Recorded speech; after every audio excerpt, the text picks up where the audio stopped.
Fri vilje og tilgivelse, altså hvordan de to ting de hænger sammen. I første omgang så vil jeg lige prøve at indkredse, hvad er der overhovedet for noget af det der med fri vilje, og så prøve at sætte det i relation til sådan en videnskabelig forståelse og også en filosofisk vinkling på det, fordi der er nogle særlige problematikker omkring det der er i spil. Og så vil jeg prøve at se på, hvordan det hænger sammen med etik og sådan konkret også det her med tilgivelse, som jo sådan er det overordnede tema. Og så prøver vi at se på, hvordan det passer med den måde, Martinus ser på tingene på. For der er nogle fællestræk, også nogle interessante fællestræk i det der.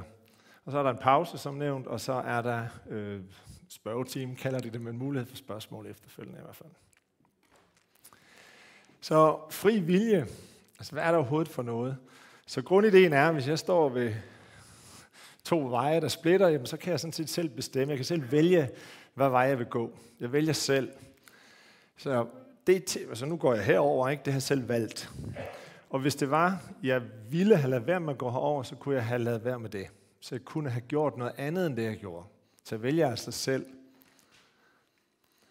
Og sådan, det grundlag, man har for den tankegang, det er jo sådan helt umiddelbar opfattelse indeni, at selvfølgelig vælger jeg selv, hvad jeg gør. Det er helt intuitivt, klar og sådan en helt fundamental forståelse af mit liv. Det kan godt være, at jeg kan blive tvunget til nogle ting, at jeg kan blive nødt til at gøre noget, som jeg ikke rigtig har lyst til, men dybest set så vælger jeg selv. Jeg kunne have gjort noget end det, jeg gjorde. Så det har været sådan en helt klassisk tilgang, og det er også den almindelige opfattelse, man har. Også samfundsmæssigt og i forhold til ens eget liv. Altså hele ideen om, at jeg har et personligt ansvar for de ting, jeg gør. Lige i dag, så var det toget, der var forsinket, ikke? Men jeg kunne måske have taget et tidligere tog, så, eller hvad jeg kunne have gjort, ikke?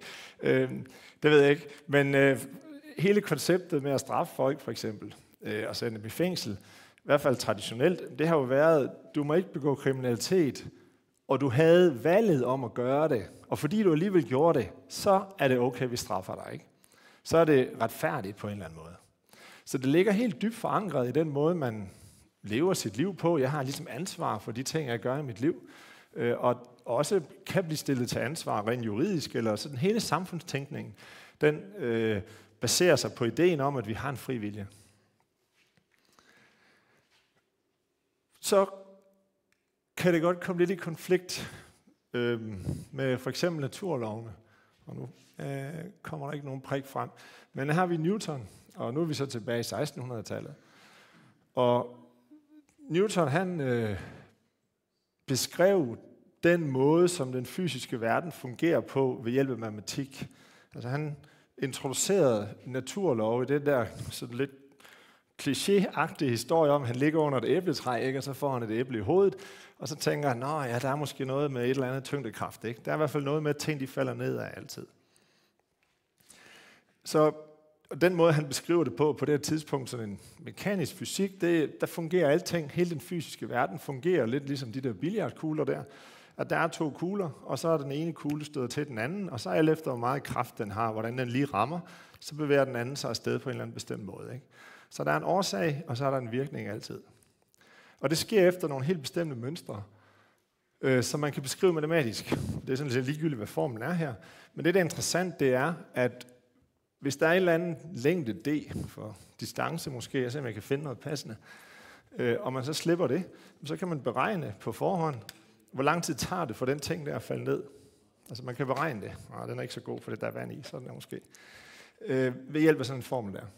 Så hvis man for eksempel lader noget falde 1 meter her, så nu ved jeg ikke, om jeg kan gøre det. Hvis jeg lod den falde 1 meter, så vil det tage 0,45 sekunder. Det kan man altså udregne ved den formel. Så hvis jeg sætter et et-tal ind på den plads, så kommer der 0,45 ud. Og hvis jeg så sætter et et-tal ind igen, så kommer der selvfølgelig det samme ud, for det er den samme beregning, man laver. Så hver eneste gang, jeg tager en ting, og jeg lader den falde 1 meter, så tager det præcis 0,45-0,45 sekunder. Ikke? Så det er fastlagt det her. Det er fastlagt på forhånd, hvor lang tid det vil tage for den her at falde ned, inden jeg overhovedet har sluppet den. Det er derfor, man kan beskrive det matematisk med sådan en formel der. Og det er derfor, at Newton han kan fortælle om, hvordan det hele virker, og hvordan planeterne bevæger sig. Man kan flyve til Mars nu måske ikke, fordi man ved noget om alle de der ting der. Og det er så fordi, man kan beskrive dem matematisk. Så det er fastlagt på forhånd. Det er determineret. Determinisme kalder man det der. Så hele den fysiske verden, der omgiver os, ud fra sådan en naturvidenskabelig, sådan fysikvidenskabelig forståelse, den fungerer på den der måde der. Der er nogle bestemte naturlove, som fastlægger, hvordan tingene virker. De her årsager og virkninger her. Hvad så, når man slår nogle terninger, for eksempel?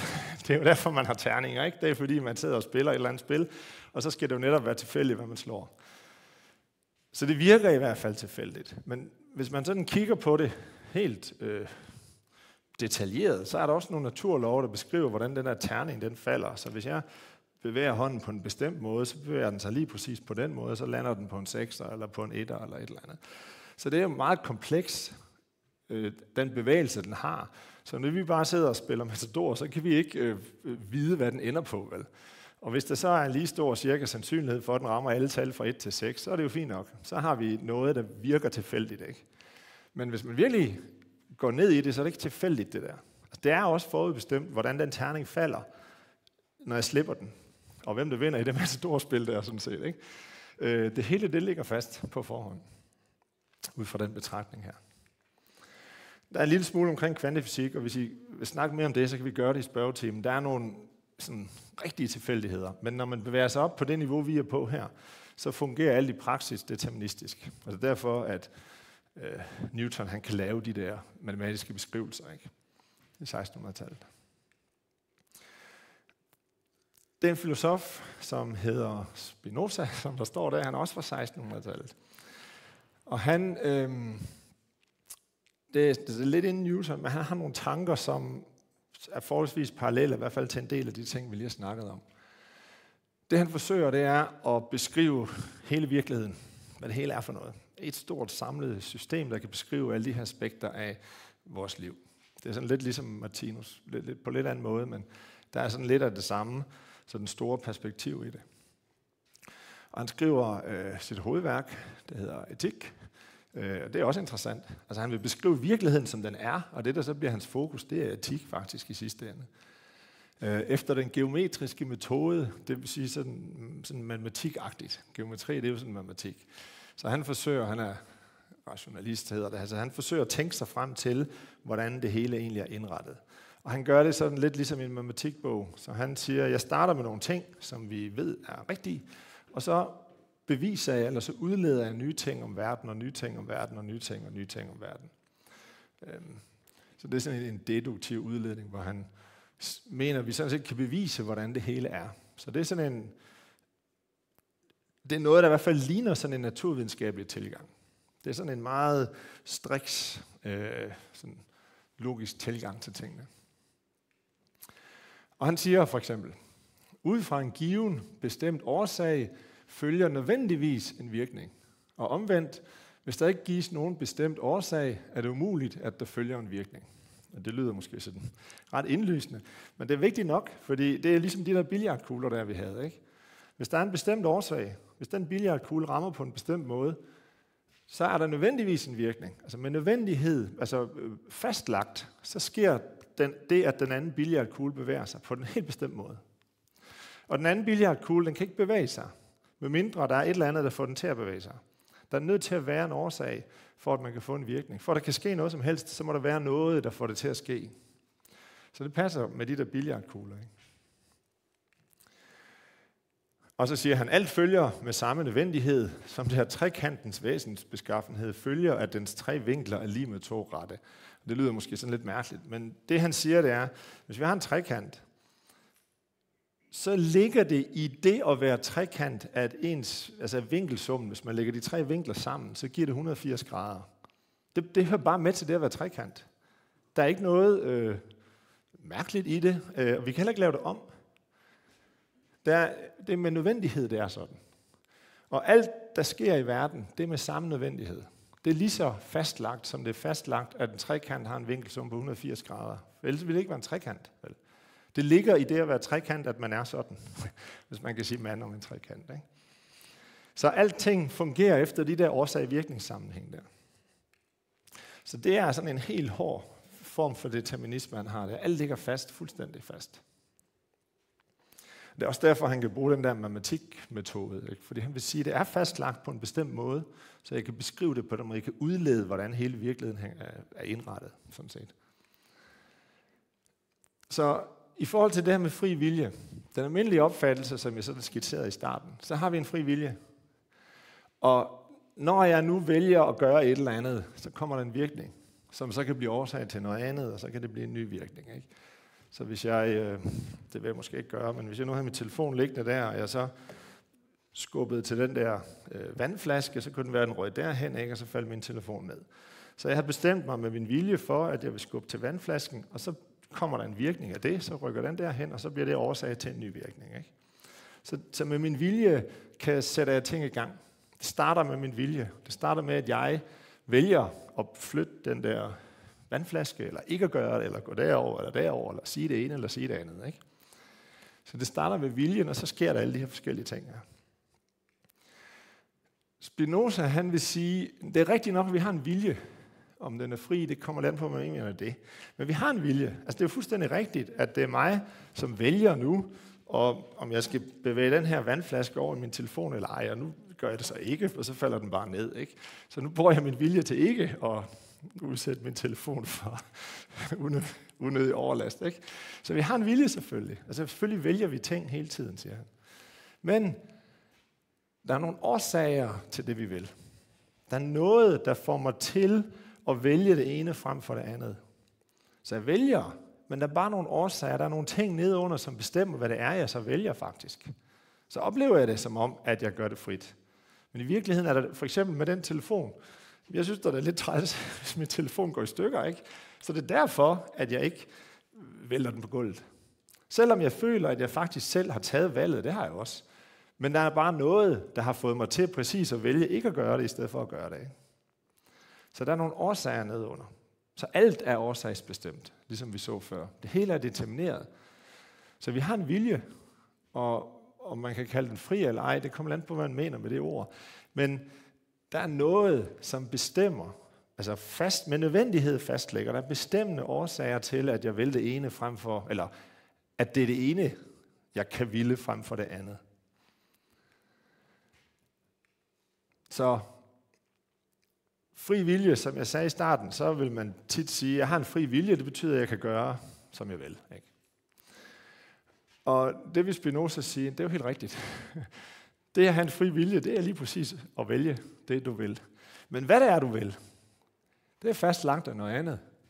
Det er fastlagt af din natur, eller dit væsen, eller den du er, og den situation, og hele din, han er jo ikke sådan en psykolog på det her tidspunkt, men i dag vil man måske sige, alt hvad jeg har oplevet, ikke, om min barndom, og mine interesser, og biologiske forhold, og fysik, og alt hvad der overhovedet sker, alle de der forskellige ting der, det er det, der gør mig til den, jeg er lige nu, og jeg er i den her bestemte situation, og det er derfor, at jeg vælger at gøre det ene eller det andet.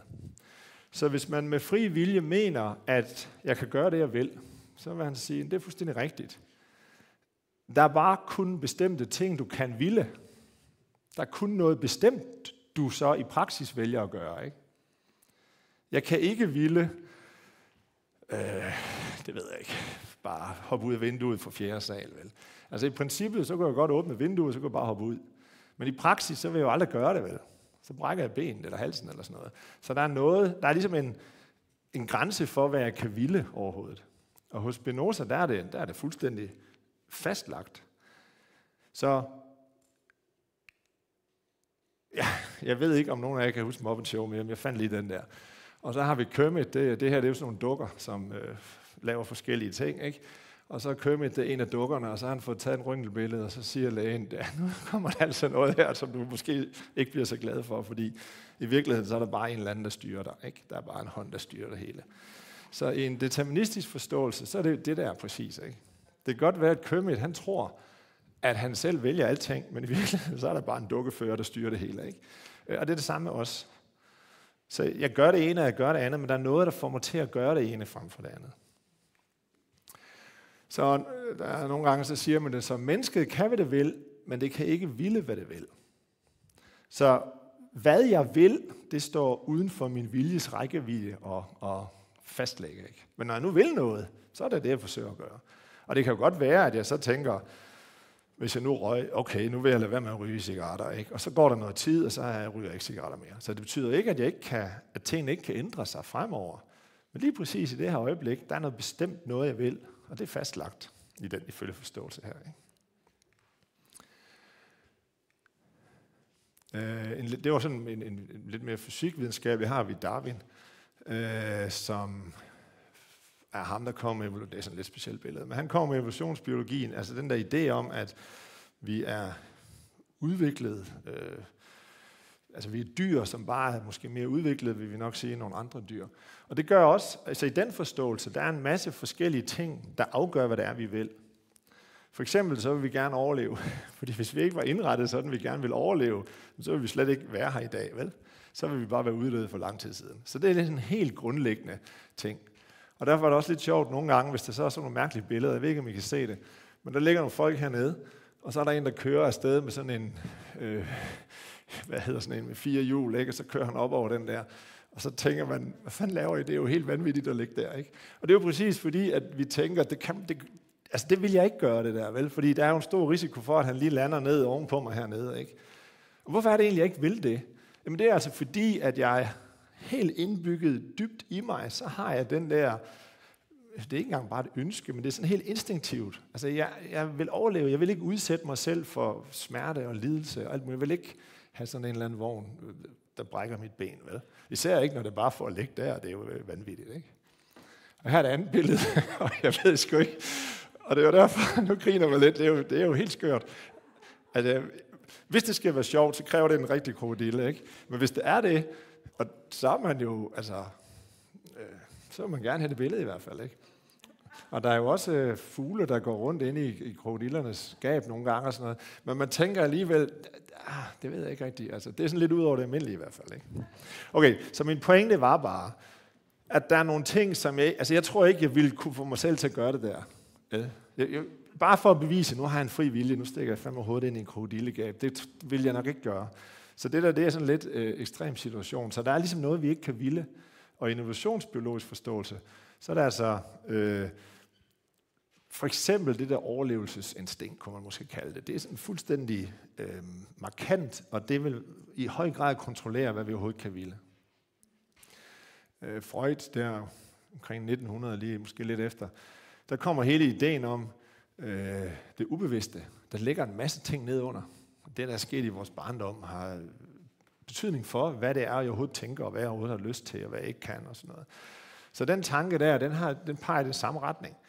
At det er sådan set ikke bare mig selv, der frit afgør, hvad der sker inde i mit hoved, og hvad jeg har lyst til, og ikke har lyst til. Der ligger nogle andre ting nedunder, som jeg ikke engang ved, er dernede, som er med til at styre, hvad jeg overhovedet har lyst til. Altså, hvad jeg overhovedet vil.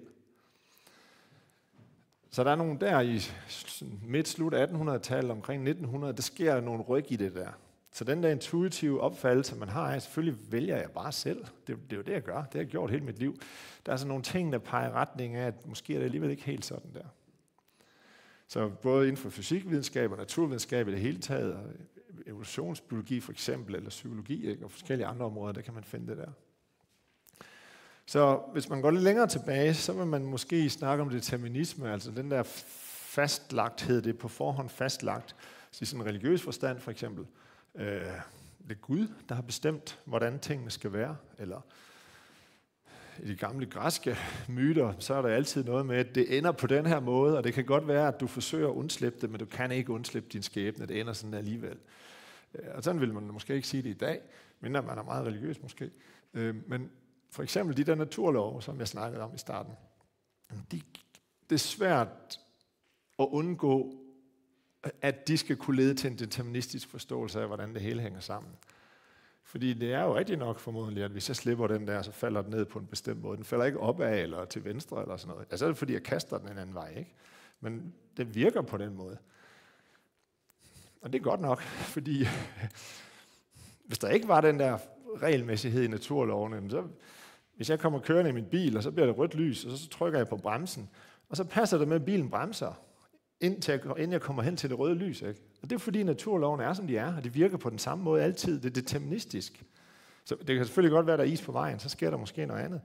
Men hvis det ikke var sådan, så trykker jeg på bremsen, og så kører den lige så hurtigt, og så kommer bussen bare og smadrer min bil og mig. Ikke? Så vi kan ikke leve et liv, hvis der ikke var den der regelmæssighed. Altså den mulighed for at forudse, hvordan tingene fungerer. Det er det, der ligger bag ved alt, især naturvidenskab. Men også nogle af grundidéerne, man finder i andre videnskaber. Ja, det var også lidt tilbage i tiden i 1700-tallet, men det er en, der hedder Laplace her, der siger, en intelligens, altså en eller anden gud eller et eller andet mægtigt væsen, der kendte alle de kræfter, der på et givet tidspunkt virker i naturen, altså alle naturlovene løst sagt, og den øjeblikkelige placering af alle de ting, som verden består af, alle atomer for eksempel, vil jeg måske sige, ville, hvis den var omfattende nok til at gøre til disse kendsgerninger genstand for analyse, altså hvis den var klog nok til at kunne regne hele ud, så kunne den sammenfatte alle verdensaltets største legemers og alle dets mindste atomers bevægelse i en og samme formel. Intet ville være den ukendt, og fremtiden såvel som fortiden ville være nærværende for dens blik. Så det vil sige, i princippet, kan man jo ikke i virkeligheden, men i princippet, siger han, hvis nu vidste alt om, hvordan alle de fysiske ting var, alle atomer i hele universet, og jeg vidste alt om naturloven overhovedet, alt om, hvordan de der interagerede med hinanden, ligesom med tyngdekraften der, og jeg var klog nok og kunne regne nok, så kunne jeg sådan set regne fremad. Ligesom før, der kunne vi regne fremad, at det tog 0,45 sekund for den der vandflaske der at falde ned i min hånd. Ikke? Inden jeg har sluppet den, så kunne vi vide det. Og hvis man bare vidste nok, så kunne man altså finde ud af alting. Og man kan også regne baglæns, så man kan også finde ud af alt, hvad der nogensinde var sket. Ikke? Det er nok ikke muligt i praksis, men i princippet i hvert fald, hvis det hele er determineret, så vil det være tilfældet. Altså hvis det hele er fastlagt efter de naturlov der. Ja, så det er bare sådan en igen understregning af, at alt er fastlagt. Det er en ret vild ting i virkeligheden. Hvis det er rigtigt, ikke? Det er en professor fra Danmark, Søren Hanau Clausen, han skriver lidt om det her, der sådan, det passer meget godt med det, vi har snakket om. Det er sikkert rigtigt, at de fleste af os på en og samme tid hylder to fundamentale anskuelser. Vi anerkender determinismen, altså tyngdekraften virker, som den gør, ikke? Det køber vi jo. Men antager ligeledes, at mennesker er frie og ansvarlige væsener. Altså vi har en fri vilje, det er derfor, jeg kan komme i fængsel, ikke? Men om det virkelig er udtryk for, at de to synspunkter kan sammen eksistere fredeligt, er nok tvivlsomt, mener jeg. Det virker mere sandsynligt, at der er tale om to modstridende anskuelser, af hvilken den ene, determinismen, langsomt, men sikkert er ved at fortrænge den anden. Ligesom jeg har snakket om her. Der er en masse ting, der peger i retning af, at det måske er fastlagt, selvom det ikke virker sådan umiddelbart. Meget tyder således på, at jo mere biologi, psykologi, samfundsvidenskab og historie folk lærer, jo mere tilbøjelige bliver de til at relativere begreber som ansvar og skyld. Så efterhånden, som man finder ud af mere om, hvordan det hele fungerer, hvis der er sådan, at der er årsager til, hvad folk de gør, altså at vores fri vilje ikke er så fri, som vi mener, den er, eller opfatter det normalt, eller tror, den er, så betyder det jo også, at hele den der idé om ansvar og skyld, som jeg snakkede om i starten, når den bliver relativeret, ikke, så er det ikke bare sådan, det er din skyld, det er dit ansvar, du skulle ikke have gjort det. Så er vi nødt til at se noget mere nuanceret på det. Kan man det der? Altså i historie, kan vi fortænke folk i at tænke på en bestemt måde i vikingetiden, altså og sejle ud, og sådan lidt karikeret måske, så plyndrer de bare et kloster i England. Det vil man måske ikke rigtig synes var en god idé i dag, vel? Men altså, hvis man nu var i et samfund, hvor det var det fedeste at gøre det der, kan vi så virkelig fortænke dem i, at det var det, de gjorde? Måske. Det er bare et eksempel, ikke? Og psykologi, ligesom jeg snakkede om, eller biologi, eller samfundsvidenskab. Altså, der er jo en masse sociale normer i samfundet, måske, der får os til at gøre det ene eller det andet. Hvorfor har jeg det tøj på, jeg har? Eller hvorfor gjorde jeg det ene, eller gjorde jeg det andet? Der er en masse samfundsnormer, som også i høj grad styrer, hvordan det er, altså hvad det er, man vælger, hvad man selv mener, man vælger, men som man måske bare gør, fordi det er jo en del af den måde, som tingene er på. Men når det nu er fastlagt det hele, hvad så? Her der er det sådan en sten- og stoffer-historie. Jeg ved ikke, om I kender dem. De var fremme for mange år siden. Det er meget sjovt. Der er en dreng på 6 år, så har han sådan en plus-tiger, som han så i fantasien, så er det så en rigtig tiger, ikke? Og så siger han, nu, jeg vil være fatalist. Altså, tingene er bare fastlagt, som de er. Jeg kan ikke gøre noget ved det alligevel. Han siger, at alle ting er fastlagt på forhånd. De kan ikke ændres, ligesom determinismen, vi lige set. Hvad der sker, det vil jo ske. Og på den måde, så er alle dårlige ting, der sker, det er jo ikke min skyld. Det er jo bare skæbnen, ikke? Det er jo bare fastlagt, det skulle ske. Og så tigeren der, så spænder den lige ben og vælter ham. Og så siger den, ja, det var jo bare det, der skulle ske, ikke? Det var jo bare skæbnen, der ramte dig der. Det var ikke mig, der gjorde det. Det var godt nok ikke skæbnen, det var dig, der bare gjorde det der for at drille mig, ikke? Så det kan da godt være, at man kan tænke, at det hele er fastlagt på forhånd, men det er nok lidt svært at gøre det i virkeligheden. Men hvis det nu er, at man tænker, det er fastlagt på forhånd, hvad så? Hvorfor skal jeg så overhovedet gøre noget? Altså, hvorfor skal jeg ikke bare ligge på sofaen hele dagen så? Hvorfor skal jeg overhovedet gå på arbejde eller noget som helst? Fordi det er jo alligevel fastlagt på forhånd. Så en af de sådan eksistentielle problematikker, det er, hvorfor skal jeg, eller jeg ved ikke om det er problematik, men det kunne du bare se ud, som om det var. Hvorfor skal jeg så overhovedet foretage mig noget af det her liv? Det hele ligger alligevel fast. Altså den der vandflaske der, den kan jo ikke gøre noget som helst. Når jeg slipper den, så falder den bare ned. Det er fastlagt på forhånd, den falder ned på en bestemt måde. Der er ikke nogen mulighed for, at den kan ændre det der. Men det kunne man godt argumentere for. Det er sådan set en fejlslutning, det der. Fordi for det, at det er fastlagt på forhånd, betyder jo ikke, at de ting, jeg gør, ikke har betydning for, hvad der sker. Det er jo sådan. Hvis jeg tager den her op og slipper den, så står den på gulvet lige om lidt. Hvis jeg ikke slipper den, så står den heroppe lige om lidt. Så de ting, jeg gør, har jo præcis betydning for, hvad der kommer til at ske fremover. Ikke? Altid. Hele tiden. Så det er ikke ligegyldigt, hvad jeg gør i mit liv. Fordi alt, hvad jeg gør, alting i den her forståelse, det betyder noget. Og det bliver virkninger for nogle andre årsager, som bliver virkninger, som bliver årsager, som bliver virkninger. Og så kan det sprede sig ud. Så hver eneste ting, jeg overhovedet gør, har betydning. Også for mit eget liv, hvad der sker fremover. Så det her er ikke noget, som sådan bare skal lede til, at man tænker, nå, så er det jo fastlagt, så kan jeg lige så godt lade være med at gøre noget som helst. Einstein, han var determinist, og han vil sige, at verden er deterministisk, men vi er nødt til at leve, som om den ikke var. Ikke? Altså jeg er nødt til at bare leve, som om jeg selv tror på, at jeg selv vælger mine ting, og selv gør det, jeg har lyst til, ellers så bliver det helt alt for mærkeligt. Ikke? Hvad så med det der med ansvar? Så er der en her, der er i retten, og så siger han, det var min DNA, der fik mig til at gøre det der. Så hvis man er hård determinist, så er det jo rigtigt. Så er det det der.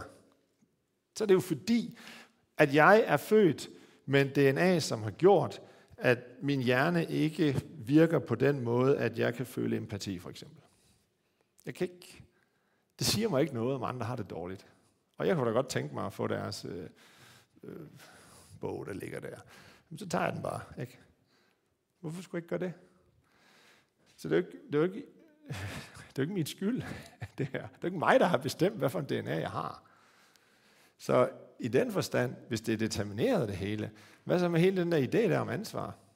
Så man kan godt sige, han er ansvarlig, eller jeg er ansvarlig for de ting, jeg gør, i den forstand, at det er mig, der har gjort det. Ja, det er mig, der har gjort det. Og jeg har endda måske valgt at gøre det også. Altså måske har jeg begået et eller andet indbrud, eller stjålet en bog, og jeg har selv valgt at gøre det. Men hvis det er determineret, så i sidste ende, så kunne han jo ikke have gjort andet end det der. Altså, han havde ikke nogen mulighed for at vælge at gøre noget andet, end det han valgte at gøre. Han kunne ikke. Han kunne ikke gøre det. Og så står vi og siger, kæft, du er et dårligt menneske, at du går og stjæler bøger, ikke? Og det kan da godt være, at han er et dårligt menneske, hvis vi mener, at dårlige mennesker er sådan nogen, der stjæler bøger. Men han har bare ikke haft muligheden for at gøre noget andet. Og det er så rimeligt at straffe ham for det. Det er sådan lidt.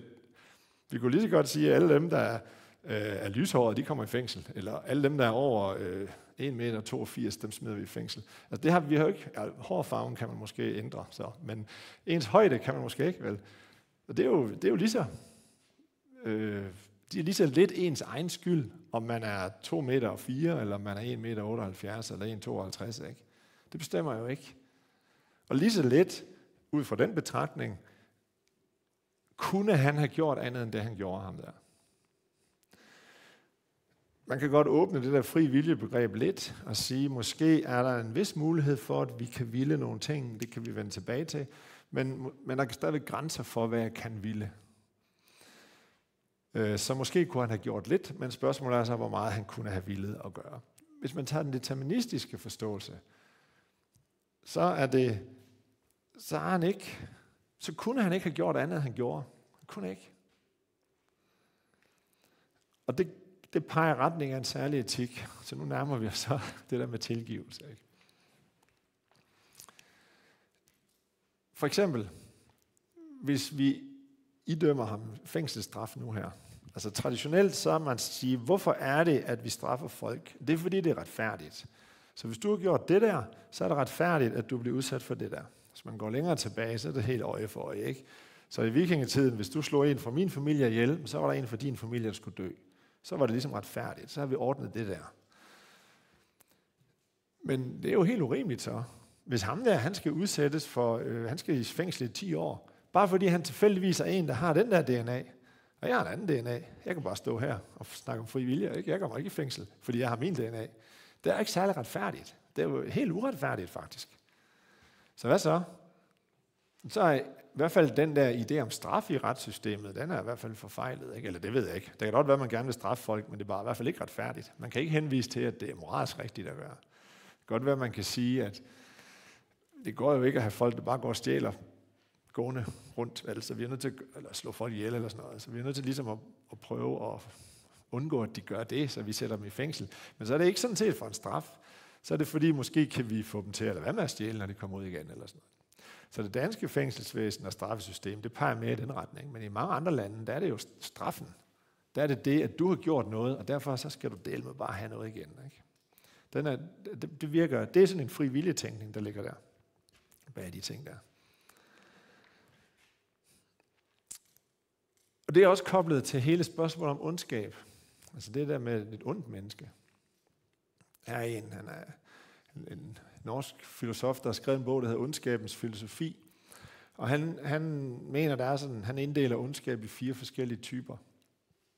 Moralsk ondskab, altså det mennesker har gjort. Ikke en tsunami er ond, fordi den slår tusindvis af mennesker ihjel. Den slår mennesker ihjel. Ikke? Og hvis mennesker slog mennesker ihjel, så var det ondt, men tsunamien er ikke ond. Så hvis vi snakker menneskelig ondskab, altså underforstået noget, vi gør med vores egen vilje, så er der noget, han kalder dæmonisk ondskab. Og det er, når man gør noget, når noget bliver gjort, kun fordi det er ondt at gøre det. Man gør det kun fordi det er ondt. Så er der idealistisk ondskab. Man gør noget ondt, men man tror, det er godt. Så man tror, man gør det gode, men i virkeligheden gør man det onde. Og nu er det nogle år siden efterhånden med Breivik, og jeg kender jo ikke helt hans motivation og psykologi og sådan noget. Men hvis man nu antager, at han faktisk mente, at han gjorde det rigtige, at der var et problem, der var så stort for Europa, ikke? Det hele er ved at bryde sammen. Hele kulturen, alt det der, vi har, er ved at bryde sammen. Så hvad skal jeg gøre? Jeg skal få noget opmærksomhed på det her. Og så jeg gør noget, som man ville sige er ondt. Han går bare sådan, laver en bombe, ikke? Og han slår folk ihjel. Han går bare og skyder teenager på den ø der. Og det er jo virkelig ondt at gøre det. Men hvis man nu virkelig mener, at man gør det rigtige, ikke det, så kalder Svensen det for idealistisk ondskab. Altså det er et ideal. Man mener det er rigtigt, man gør. Og det har man set mange gange igennem historien, at folk gør ting. Han nævner også SS. Mange SS, altså de tyske, sådan de der hårde nazister, ikke SS-folkene. Mange vil jo, de så sig selv tit som moralsk elite. Altså vi er bedre end de andre. Vi er bedre mennesker end de andre er. Vi gør de rigtige ting. Det er derfor folk, de offrer deres liv, ikke? Altså prøv at tænke at ofre sit liv. Sætte sit liv på spil. Det er det vildeste, man kan gøre. Det gør man jo kun, hvis man virkelig mener, ikke måske kun, man kan også være, man bliver tvunget til det, hvis man er russisk soldat i øjeblikket i Ukraine. Ikke? Men ellers, hvis man gør det på grund af et ideal, så er det jo virkelig, fordi man mener, man gør det rigtigt. Ellers vil man ikke ofre sit liv, eller hvad man nu ellers kunne finde på at gøre. Der er også instrumentel ondskab, siger Svensen. Det er sådan lidt anderledes end det der. Der er nogle gange nogle overlap. Så der ved man godt, at man gør noget ondt, men man gør det alligevel, fordi man mener, at der sker noget, som er så vigtigt, at det ligesom kan blive ret i det. Så det er Truman derovre, den amerikanske præsident, som var ham, der beordrede, at man skulle kaste atombomber over Japan der i 45. Og i hvert fald den officielle begrundelse, det var, at man skal jo have afsluttet 2. verdenskrig, ikke? De der japanere, de kæmpede jo helt vanvittigt til døden, så hvis man skulle få Japan knækket helt og invaderede det og erobrede det ligesom Tyskland, så skulle man jo lave invasion på kysten der, og det ville koste måske 500.000 menneskeliv eller sådan noget. Masser af soldater, både amerikanske og japanske og civile og sådan noget. Så hvad kunne man så? Nu havde man jo udviklet den der atombombe, så kunne vi smide et par af dem, ikke? Og så kunne vi få japanerne til at overgive sig. Fordi de kunne ikke gøre noget. Deres luftvåben var helt smadret, og de kunne ingenting gøre ved det der. Og så overgav de sig også, ikke? Der var nok også nogle andre grunde til det, og nogle store politiske grunde og nogle andre ting. Men hvis man ser i hvert fald på den forklaringsmodel, der er jo masser af spørgemulighed senere, hvis det er. Men ud fra den vinkling, så er det et tegn på instrumentel ondskab. Altså, jeg kender ham jo ikke, men han er jo ikke et menneske, som formodentlig synes, det er sjovt, at nu skal der dø 50.000 kvinder og børn. Altså, de skal bare brændes levende i den der by, vel? Det er ikke sådan noget, han formodentlig synes er skægt. Men alligevel så siger han, at vi gør det der, fordi det er så vigtigt at opnå den fred der, for de japanere til at overgive sig. Så 2. verdenskrig slutter, så vi gør det alligevel. Og så smider vi en bombe, og så japanerne er sådan lidt, hvad var det for noget? Og så smider vi en bombe mere, og så kan de se, at vi kan bare blive ved med det der, så I kan lige så godt overgive, og så gør de det, ikke? Så der bruger man det onde som et instrument for at opnå noget andet. Og så den sidste type af ondskab, han snakker om, det kalder han den dumme ondskab. Det kommer egentlig af en, der hedder Hannah Arendt, som har kigget på hvordan kunne nazisme opstå i Tyskland, for eksempel. Altså ganske almindelige mennesker, ligesom os. Hvordan i verden kunne det ske, alt det der skete?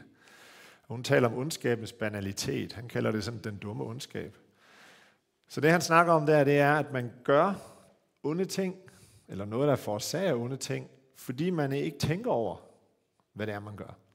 Man burde have tænkt over, hvis du gør det der, så er det ondt, eller så leder det til noget ondt. Så alle de der folk i Tyskland, der stemte på Hitler, eller ikke gjorde noget, dengang det begyndte at gå den der bestemte vej, de skulle da have tænkt over det der. Så det var også en form for ondskab.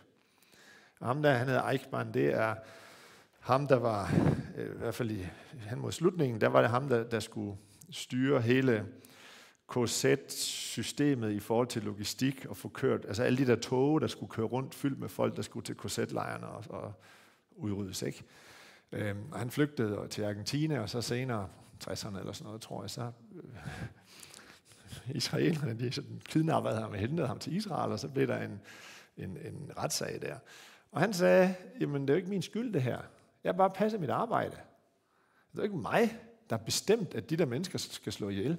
Det jeg skulle gøre, det var, at jeg skulle få alle de der tog til at køre, ikke? Og der skulle være så mange folk, og det er jo millioner, 100.000 og millioner mennesker, der skulle fragtes rundt på togene. Det er ikke min skyld, det er sgu da ikke mig, skal henrette. Han blev henrettet og hængt. Men det er da ikke mig, jeg skulle gøre det ved. Altså, det er ikke mig, der har ansvaret for det. Det er nogen, som har taget beslutningen. Jeg bare passer mit arbejde, ligesom I gør, ikke? Så det vil man nok sige, den her forståelse, et tegn på, at han så virkelig slet ikke kunne forestille sig, hvad der skete. Det er nok tvivlsomt. Men der vil man sige, eller i hvert fald Svendsen vil nok sige, det er ondt det der, fordi du burde lige have overvejet, om det du havde gang i, det måske ikke var lidt dårligt, det du gjorde der, ikke? Og det som Svendsen så, sådan, jeg ved ikke, om han konkluderer, men han mener i hvert fald, og det hænger så sammen med det her med fri vilje, han siger, at det der dæmoniske ondskab, det findes ikke, eller det er i hvert fald nok slet ikke sådan som man regner med det er. Altså der er aldrig nogen, der gør noget, kun fordi det er ondt. De gør det af en eller anden grund altid. Altså Eichmann, han havde da et godt job, og det kan også være, han var nazist, og han mente, det var det rigtige, han gjorde, eller hvad det nu var. Så var det en form for idealistisk ondskab, ikke? Eller, altså ham der, han synes jo ikke, det var sjovt at kaste atombomber måske, men han gjorde det alligevel. Eller selv en lystmorder. Jamen det er jo lige præcis en lystmorder, ikke? Det er en, der synes, det er fedt at slå folk ihjel. Så får et eller andet ud af det på en eller anden måde. Det er ikke noget, man gør kun fordi det er ondt. Så der er årsager til, at mennesker gør ting, som vi mener er onde. Så hvis det er, at man med sin vilje vælger at slå en eller anden ihjel, så er der jo noget, der gør, at man lige præcis slår en anden ihjel. Måske synes man, det er sjovt, eller måske vil man have konens pension, eller hvad det nu kan være, man vil, ikke? Men der er noget, der får en til at gøre det på en eller anden måde. Spinoza, han siger om sin tilgang til alt det der. Jeg har forsøgt ikke at le af de menneskelige handlinger, Altså ikke at grine af folk, hvis de gør dumme ting.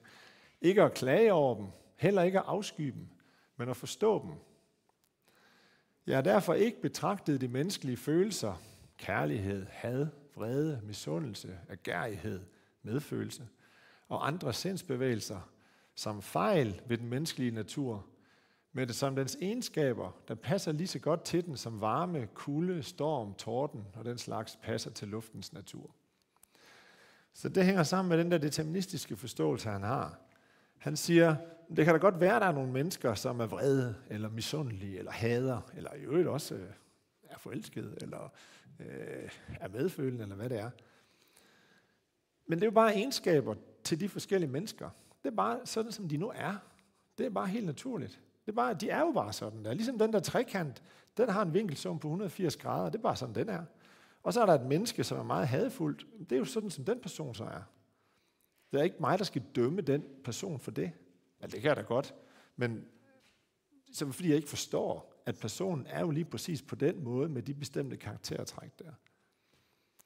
Så hele den der idé om at sige, at nogen er onde og fordømme dem moralsk, det er helt forfejlet. Det er bare fordi, at de ikke gør det, som jeg synes, de skal gøre. Ikke? De er jo, som de er lige nu, og så kan det ændre sig på et andet tidspunkt. Så jeg prøver bare at kigge på tingene, som de er. Fordi ud fra en deterministisk forståelse, så kan det jo ikke være anderledes, end det er. Det kan det ikke. Godt og ondt betegner ikke noget positivt i tingene i sig selv, og de er ikke andet end begreber, som vi danner som følge af, at vi sammenligner tingene indbyrdes. Til en og samme ting kan på samme tid være god og slet og også indifferent. Så han siger bare, at hele det der med ondt og godt og sådan noget, det er jo vores perspektiv på tingene. Det er noget, vi lægger i. Tingene er bare, som de er. Og så noget kalder vi godt, og noget kalder vi ondt. Det kan man jo diskutere, ikke? Men den der idé om, at hvis det hele er deterministisk, så ryger ideen om at kunne bebrejde andre for at være onde, den forsvinder. For de kunne ikke have gjort andet. Så hvis man skal sige, at et menneske er ondt, du gjorde det her, fordi du er ond, så må det også ligesom kræve, at de kunne have villet at gøre noget andet noget. Ikke? Ellers så kan man ikke rigtig stille dem til ansvar for det, eller lægge det til last. Og så peger det i retning af noget etik, og her er lige et lille klip, vi skal ikke læse det hele. Men det han siger, det er, hvad skal vi gøre i det her liv? Det vi skal gøre, det er, at vi skal tilegne os nogle leveregler, altså nogle måder at forsøge at leve vores liv på, nogle retninger i det her liv. For eksempel siger han, det er interessant nok, at had bør overvindes ved kærlighed, eller højsind kalder han det, sådan venlig indstillet og god ved andre, og ikke gengældes med genhad. Det kommer han jo frem til gennem den der sådan matematikudledning der. Det er en lidt anden historie. Og så siger han, der er nogle andre grunde til det, men fordi det der kan være svært at gøre. Hvis folk gør dårlige ting over for en, så kan det godt være svært at lade være med at ville give tilbage, ikke? Men bare elske dem alligevel, ikke? Selvom de gør noget meget negativt ved mig. Men det er den rigtige måde at gøre det på, siger han. Og det, der så kan hjælpe en, det er at få nogle bestemte indsigter i, hvordan tingene fungerer. For eksempel kan det være, så er det lidt bedre at have venner end fjender, for eksempel, og der er nogle andre ting.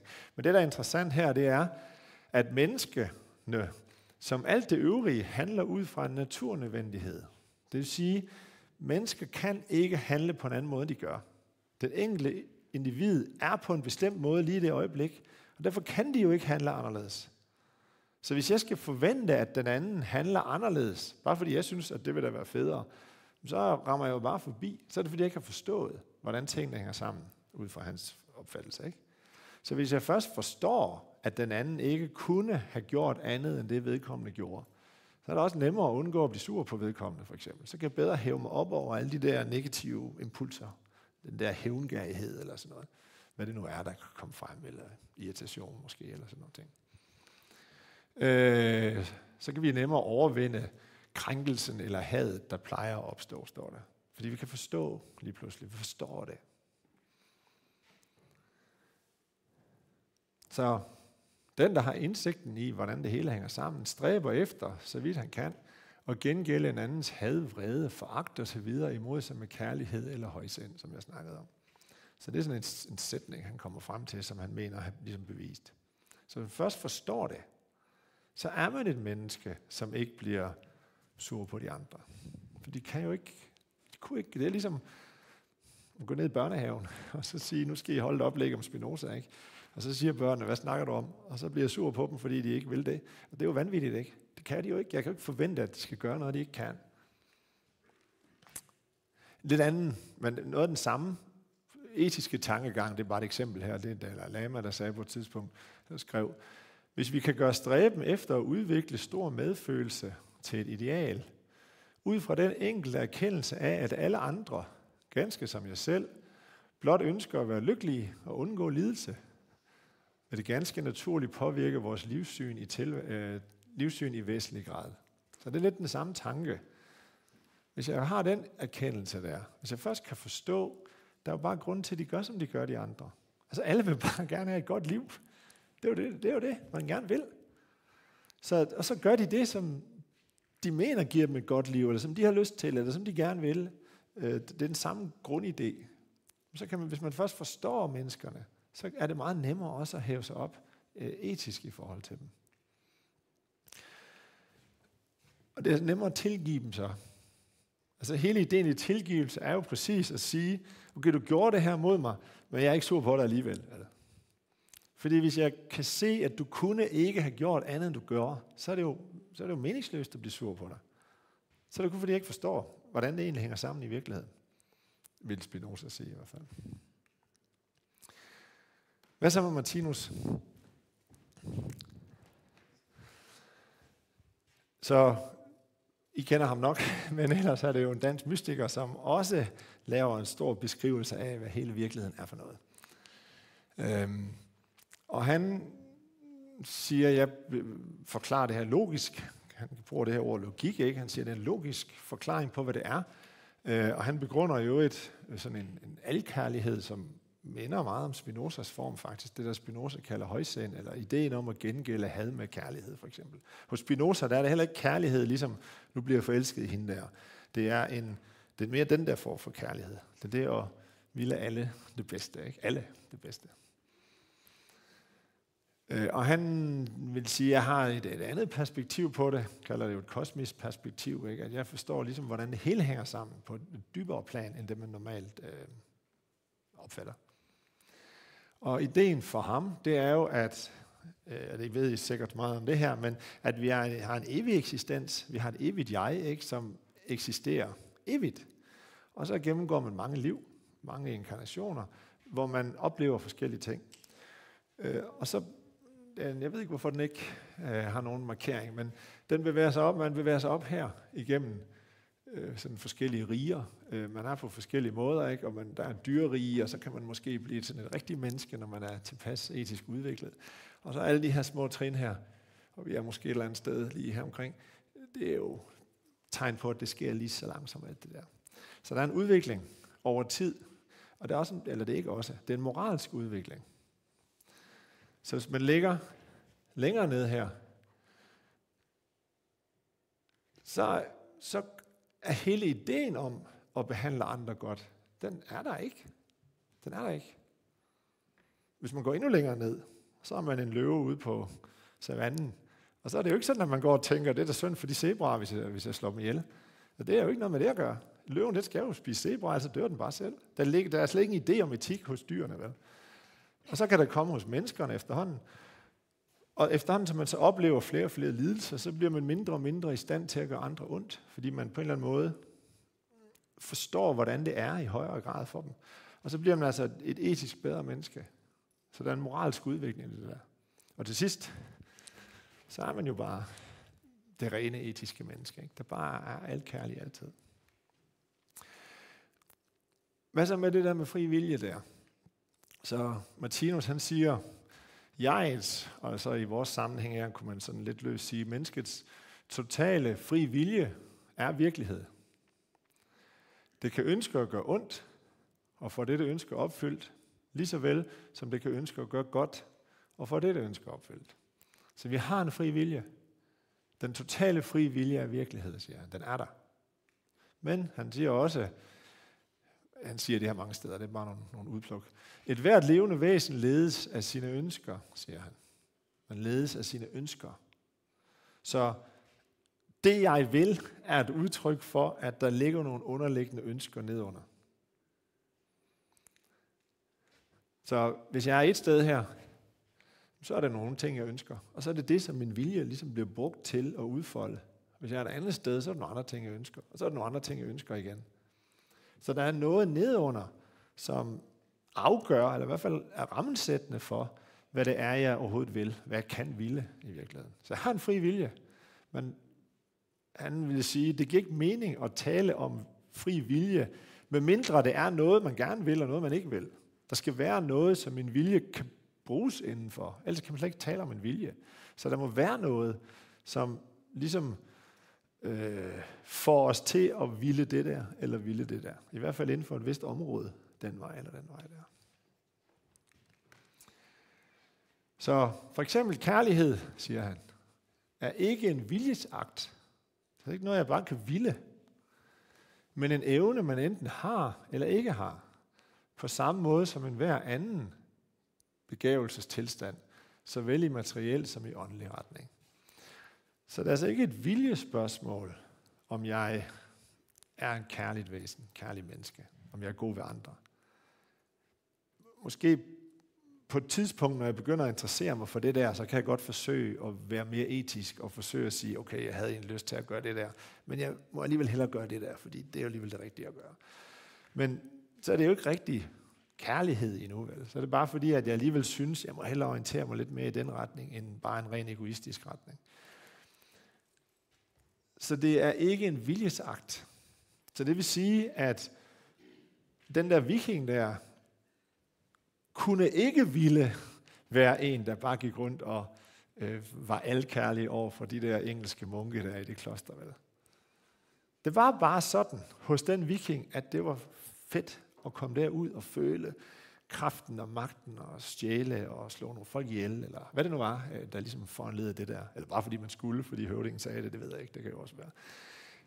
Men det er ikke en viljesagt. Så det hænger sammen med alt det, vi snakkede om før, med ondskab for eksempel. Man kan ikke bare frit i den der forståelse ville være god ved andre.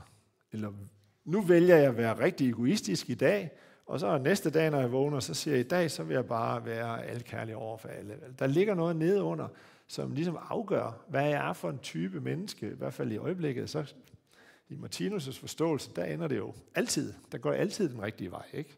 Så jeg skal nok blive god på et tidspunkt, hvis jeg ikke rigtig er det endnu. Men jeg kan ikke ville ting ud over den rækkevidde, der er afgrænset af, hvor jeg befinder mig henne på den der udviklingsstige, eller på de der trin der. Vel? Så det kan godt være, at jeg kan afgøre små ting måske, men jeg kan ikke markant gå fra at være et meget etisk menneske til at være et meget egoistisk menneske, for eksempel. For det ligger så dybt i mig, at det er det, min vilje baserer sig på, frem for at det er noget, jeg selv kan kontrollere omkring mig selv med min vilje.